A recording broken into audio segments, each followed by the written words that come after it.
So reminder, we're trying to get you up and running with as low of costs as possible. So we are going to show you everything on sheets unless you start using things through us with the affiliate funnel, or which will be through a CRM, or if you want to invest on your own to building some type of CRM, which we can give you suggestions.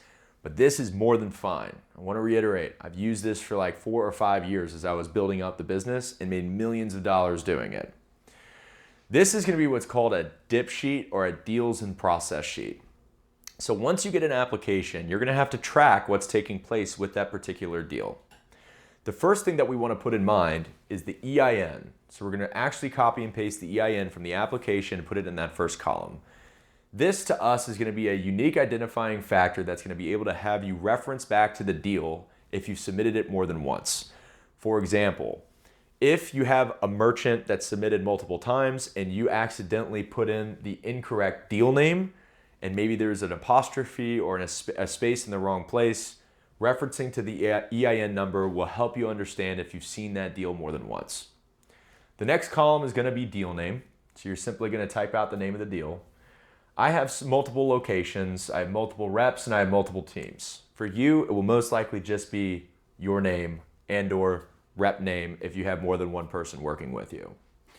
I also have multiple processors. This is going to be the individual that helps us find the offer. For you, you might be able to skip that. Date received, we like to go in descending order from most recent date. So you'll see the 13th down to the 12th, down to the 4th. Again, this is just a test sheet, so this is only going to be a small sample size. The next thing that we do is rev class. So we want to be able to refer back to the revenue class of the file. Of course, the larger files have more opportunities for high ticket commissions, so we want to prioritize those. This is important. For you guys, I think that you need to start looking through bank statements. I think you need to start writing down some pre-submission notes, and I think you need to take your notes in this section. Again, if you're good at getting applications and you're struggling with this piece, use our affiliate funnel so we can help teach you the guidelines. There's no obligation, your data is safe, and if you ever want to take that deal to a new place, you can, as long as it's not going to be a renewing client. We got to scratch that. Yeah. Okay. Let's go back. Start with submission notes. Yeah. No, actually I have to start with lead source. Next is lead source. So whenever you buy the lead, whether it's from a particular provider or a particular type of lead. For example, it could be provider A with 30-day age leads. We want to take note of that and maybe also put a date on those things. What we do is we start labeling with just, this is our inbound source. You can put a name to it. Sometimes we'll do something like spooky season, as you can see, or as you saw on the lead sheet. We just name the lead something that's uniform. If you're operating from your own house, you can put just where you got the lead from. But essentially, you want to track how many funded deals did you get from a particular lead sheet, from a particular lead provider, because you're going to want to buy more leads from them. Here are your submission notes. This is going to tell you a little bit about the industry, the positions that they have, the current outstanding debt, the state. This information is going to be pertinent for your processing. So as you're going through the lender list and you have your guidelines, you're going to want to ensure that you process these files correctly to give yourself the highest shot of getting an approval. If this part is difficult for you and you can get the applications, do not worry. You can sub those applications to us through our affiliate link and we will help you do everything else. We just need the application.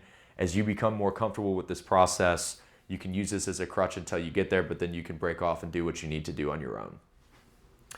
So this, we kind of go in terms of waves.